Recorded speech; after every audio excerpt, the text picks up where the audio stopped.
You have been leaking power from unseen holes in your soul, bleeding strength you never knew was yours to lose. Each time you answered a demand that did not deserve your breath, you handed over another key to your kingdom. Each time you begged for understanding from someone determined to misunderstand you, you traded your throne for a corner in their court. This is the law that the powerless break and the powerful right. Your focus is not a resource, it is your sovereignty. And you have been paying tribute to those who would watch your kingdom burn for warmth. Machiavelli carved this truth in stone 5 centuries ago. The prince who runs after trips over his own need. Tonight you unlearn the reflex of the beggar and master the discipline of the king, the ruthless, surgical art of strategic disregard. And once this becomes your nature, no hand will ever again hold the strings to your soul. The philosophy of silence. Why Machiavelli never chased. Niccolo Machiavelli witnessed crowns exchanged and thrones splintered from the silent galleries of Florence. He studied power not in its roaring speeches, but in its quiet retreats. He dissected influence like a master clockmaker, finding the smallest gears that moved empires. And in the autopsy of every fallen ruler, one fatal flaw echoed. Desperation is a perfume that only attracts scavengers. The man who pursues loses. The man who becomes the destination wins. You see, Machiavelli did not traffic in fair play. He traded in outcomes. And the ledger of history shows that presence, when rationed, becomes magnetic. Presence, when given freely, becomes cheap. The sovereign who dignified every insult was seen as fragile. The ruler who answered every critic was seen as pleading. But the prince who met noise with a glacial silence, who let fools perform their monologues to an empty throne, that prince was feared. Because silence is not a void, it is a judgment. It declares, your words do not even merit my dismissal. It whispers, your existence has not earned the weight of my acknowledgement. It proves, I am playing a game whose rules you cannot read. This is why Machiavelli told his prince to be both fox and lion, cunning enough to spot the trap and majestic enough to know the petty chase is itself the trap.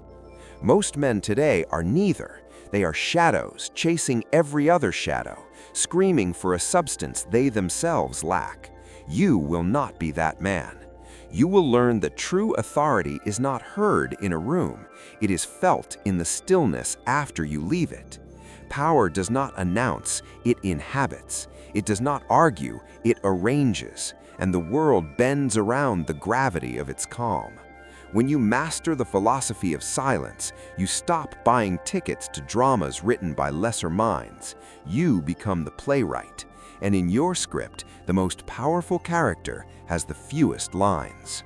The psychology of being ignored. What happens inside their mind? Let me show you the precise psychological machinery you trigger when you choose to look through someone. This is the dark art of influence, weaponized. When you deny someone the basic acknowledgement their brain expects, you induce a state of primal social crisis. Neuroscience identifies this as ostracism, and it triggers the anterior cingulate cortex, the same neural pathway that processes physical wounding. They will feel a literal ache, a hollowness in the chest, a knot in the gut. It is the pain of being rendered invisible. The person you ignore will enter a loop of frantic mental theater. They will dissect every past glance, every word, hunting for the reason. They will lose sleep drafting speeches in the dark. They will haunt their own mind with the ghost of your indifference. This is the dominion you hold by the simple, deliberate act of turning your inner world away from them. The human psyche is built on the fuel of social validation.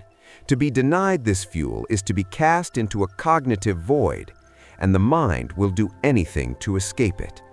They will amplify their efforts, distort their behavior, and pour energy into the vacuum you created, all to provoke a single flicker of your attention.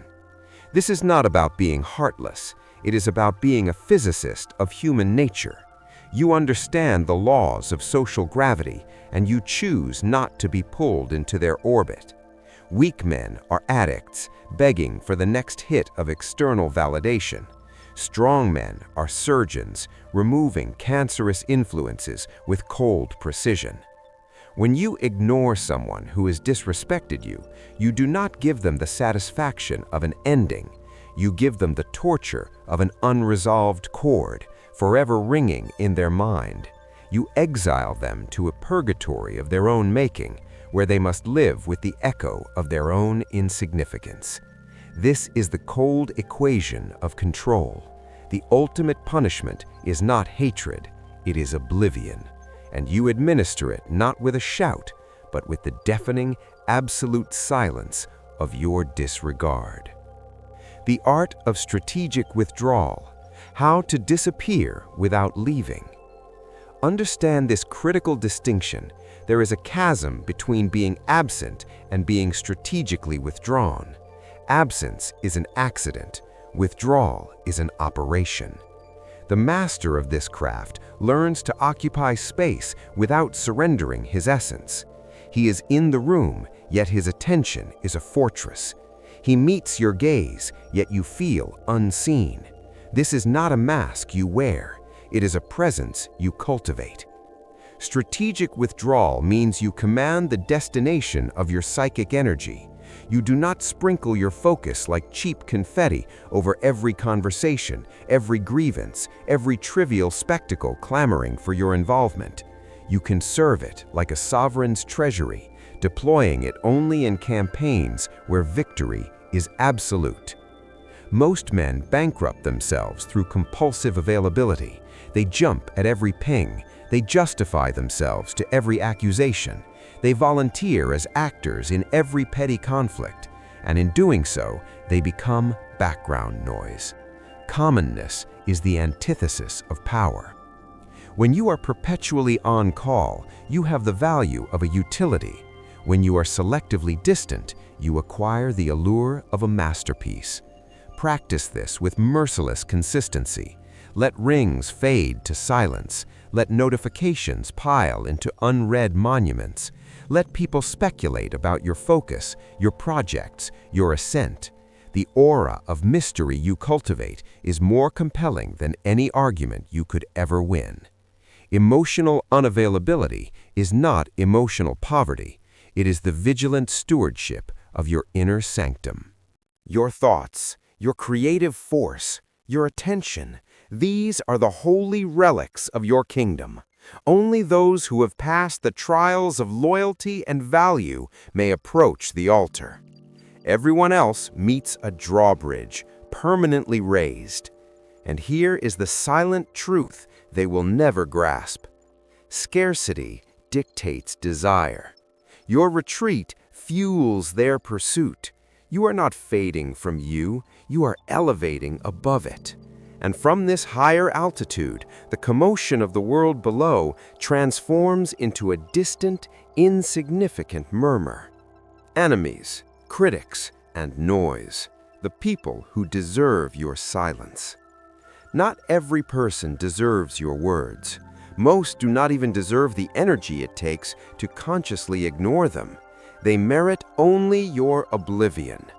Learn to diagnose the human types who must be excised from your field of awareness with finality. The first are your enemies. These are the individuals whose purpose is intertwined with your failure.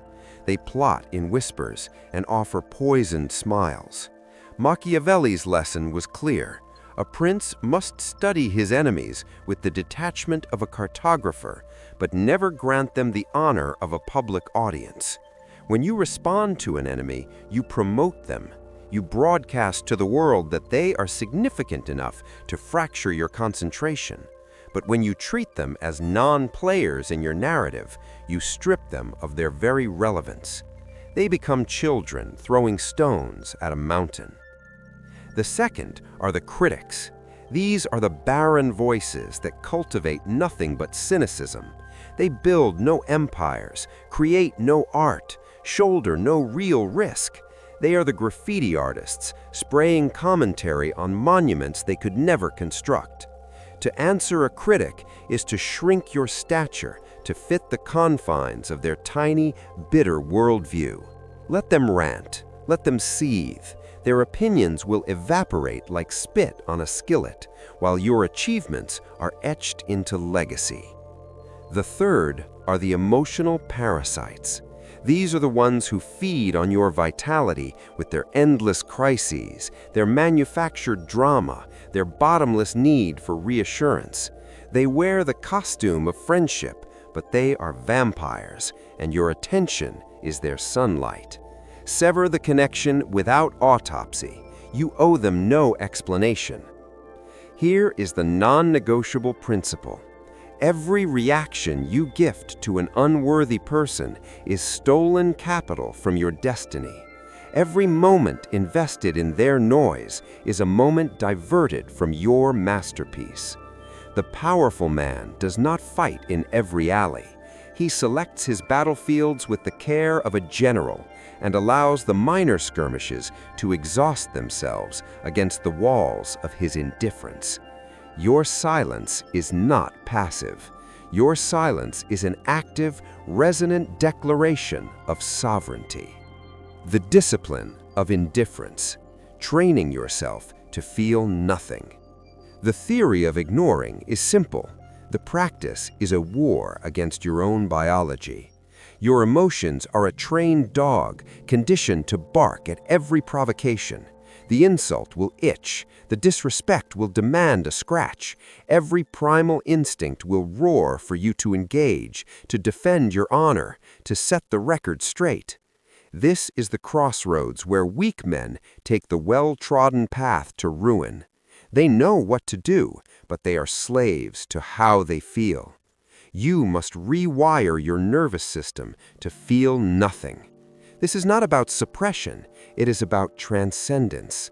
The Stoics called it apatheia, a state where external events break against the cliffs of your inner citadel. Machiavelli called it virtue, the icy surgical command of self that allows action to spring from calculation, not emotion. Begin with the smallest provocations. When someone seeks to offend you, pause, breathe. Observe the heat rise in your chest as a scientist observes a chemical reaction. Then let it dissipate without a single behavioral signature. Do not tense your jaw. Do not narrow your eyes. Become marble. Drill this daily until indifference is not an effort, but your ecosystem. The man who cannot govern his reactions is a marionette. His strings are public property. Any passerby can tug them and make him dance with anger or ache with insecurity. He is predictable and therefore exploitable. But the man who has mastered indifference is a fortress. You can insult him and he will receive it with the curiosity of a linguist hearing an unfamiliar dialect. You can betray him and he will simply update your status in the ledger of his life without ceremony or drama. He needs no external verdict, for his court of validation is held within. This discipline is not innate, it is forged. It is hammered into being on the anvil of repetition, through the failures, through the constant recalibration of self. There will be days you regress, moments the old programming wins. But each time you reclaim the helm, your will becomes stronger. Each time you choose the profound power of silence over the cheap relief of reaction, you laminate another layer to your armor. In time, you become impenetrable. Power dynamics and social chess, controlling the game without moving. Recognize that every human interaction is a game of chess played on a board of perception. Most people are unaware they are even players. They move reactively, emotionally, sacrificing their queens to protect pawns. The master of power understands that the most commanding move is often to not move your piece at all. When you ignore someone strategically, you force them to play their hand. You place them in the vulnerable position of having to advance, to justify, to petition. The entire dynamic inverts. In relationships, power resides not with who loves more, but with who needs less. This is not cynicism, it is the mathematics of leverage. When you cease chasing, when you cease explaining your worth, when you cease seeking permission, you become the gravitational center. Others begin to orient their decisions around your perceived value. In negotiation, the party who manifests serene indifference captures the advantage. Desperation has a scent, neediness has a frequency, but calm, utter neutrality signals that you hold other cards, that this outcome is optional, that you can walk away without a backward glance and your world remains whole. This is how empires are negotiated. In the theater of social status, the individual who is free from the hunger for approval automatically ascends. While others clamor for the spotlight, you stand, illuminated by your own reserve. While others entangle themselves in gossip and petty rivalries, you remain above the fray, your silence forming a moat around your position. People will note it, they will speculate, and they will respect what they cannot decipher. This is social chess played at the Grand Master level. You do not win by capturing every piece, you win by controlling the tempo of the game with minimal expenditure. You win by allowing your opponent to exhaust their energy attacking positions you have already quietly abandoned. You win by being the player whose strategy is inscrutable, whose motives are opaque, whose emotional terrain cannot be mapped or manipulated. The game is perpetual. The only variable is your role, architect or asset. The danger of caring too much, when attention becomes your chain. Here is the silent prison that consumes most men. They are over-invested in the opinions of an audience that isn't watching. They wake and dress according to unseen judges. They fall asleep conducting autopsies on conversations, searching for hidden meanings in casual glances. This is not social intelligence, it is psychological servitude. When you care deeply about what others think, you appoint them editors of your reality. They can elate you with a compliment scribbled in sand. They can devastate you with a criticism born of their own envy. Your emotional weather becomes a product of external climate, and you are left forever checking the forecast. Machiavelli identified this fatal vulnerability. The prince who lives to be loved by all will be respected by none. The prince who fears hatred will make every decision from a place of fear, and fear is the father of failure. The addiction to approval is the euthanasia of power.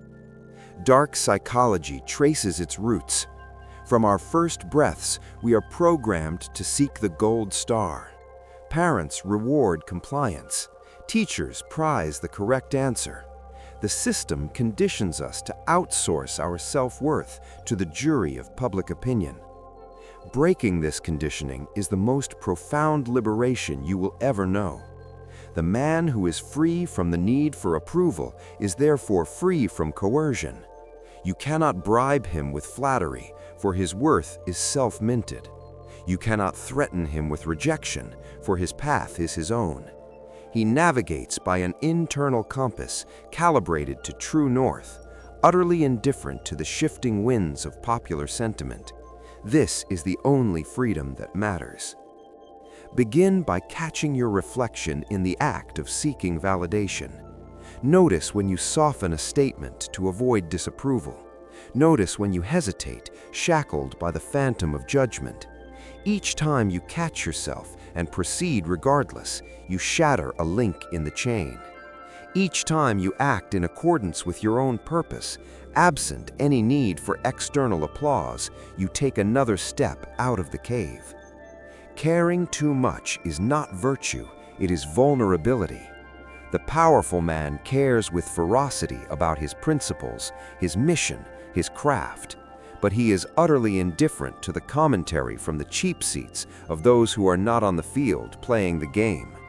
Learn to bifurcate your cares with surgical precision, and you will discover chains you've carried since childhood falling away. Becoming untouchable, the final transformation. All the philosophy, the psychology, the discipline, and the strategy you have learned now converges into a single, irreversible point of metamorphosis. You are becoming untouchable. This is not an attitude, it is an architecture. You are constructing a version of yourself that exists on a different plane of operation, inaccessible to those who wish to derail you, drain you, or diminish you. The untouchable man moves through the world with a different density. His speech is measured. He carries a quiet authority that announces itself not through volume, but through a vacuum of need. People sense it in the space around him. There is a depth behind his eyes that communicates he has decoded the social illusions that entangle ordinary men. He does not vie for attention is drawn to mass. He does not debate fools, for he knows that engagement is the prize they seek. He does not chase validation, for he is the source. This transformation is a cumulative sculpture. It is shaped by 10,000 moments of conscious restraint. Every time you denied a trivial reaction, you forged a vertebra of steel. Every time you walked away from a drama that was not yours, you elevated your vantage point. Every time you allowed someone's tantrum to echo into the void of your non-participation, you demonstrated an unassailable independence. The untouchable man is not devoid of warmth. He is miserly with it. He reserves his genuine connection for the worthy few who have passed through the gates of trust and value. He reserves his words for occasions where they will land with weight. He reserves his intense focus for battles that align with his sovereign purpose. For all else, there is a polite, impenetrable void. This is the ultimate Machiavellian realization. The prince whose emotions can be triggered can be controlled. The prince whose need for approval can be manipulated can be led to his own destruction. But the prince who is psychologically self-sufficient, who needs nothing from the court of public opinion, becomes an unstoppable phenomenon. You are not becoming heartless. You are becoming sovereign. There is a kingdom within your mind, and its borders are defined by your attention. Your thoughts are your territory. Your emotions are your citizens. Your focus is your wealth, and you alone hold the right of admission. From this moment forward, you do not react on command. You respond only when it serves a strategic purpose within your own design. You do not explain yourself. You let the monuments of your results stand as your only testament. You do not chase. You cultivate such undeniable value that pursuit becomes the logical action of others. This is the final form. This is the meaning of being untouchable. The call to power. Your reign begins now. You have lingered in the audience of your own life for long enough. You have paid your energy as tribute to emotional thieves and received counterfeit currency in return. You have presented your case to juries already committed to your guilt. You have sought your reflection in the distorted mirrors held up by the insecure. That version of you, the supplicant, the explainer, the validation seeker, his time is over. The man who rises from this understanding is fundamentally altered. He carries Machiavelli's calculus in his mind and the quiet frost of strategy in his heart. He knows in his bones that attention is the capital of kings, and he will invest it only in enterprises of monumental return.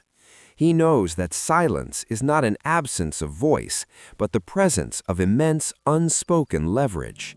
He knows that the art of ignoring is not an act of hate, but the ultimate act of self-possession and strategic dominance. This is your awakening. This is the fulcrum on which your identity pivots from passenger to pilot. No more twitching like a puppet when someone tugs the strings of insult.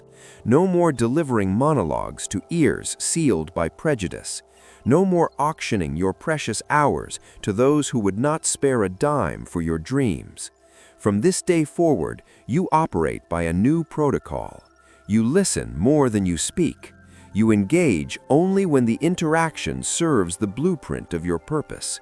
You allow the world's noise to become a faint hum, while you tune your entire being to the frequency of your mission, your aims, your evolution, your legacy. The people who once could command your emotions with a glance will sense the shift. They will test the new walls. They will stage provocations. They will try every old trick to lure you back into the familiar, draining dramas. But you will be immovable. You will regard them with the calm eyes of a historian observing reenactors of a forgotten war. And you will give them the most potent reply of all: nothing. Not your anger, not your hurt, not even the recognition of their attempt. They will become ghosts trying to haunt a house whose owner no longer believes in the supernatural. This is cold psychology distilled to its most potent essence. This is Machiavellianism applied not to medieval states, but to the modern battlefield of perception and influence. This is the final form. This is the meaning of being untouchable. You now hold a knowledge that is a weapon, a shield, and a compass. Wield it with wisdom. Deploy it with strategy. Use it to construct an inner empire so resilient that no external storm can even shake its foundations. If this truth has found a spark within you, declare it below. Leave a comment with the words, "I am untouchable." Let this be your first public edict of sovereignty, a statement that you have chosen power over pleading, silence over screeching, self-ownership over societal servitude. If these words carried value for you, strike the like button. Make it a contract with yourself. Subscribe to this channel and enable all notifications. Let this be your academy, your armory, for you must never miss another lesson in the mechanics of power, the depths of psychology, and the art of self-mastery. Your reign does not begin tomorrow. It begins in the very moment you choose to act or not to act with this new consciousness. Go forth and be utterly, strategically untouchable.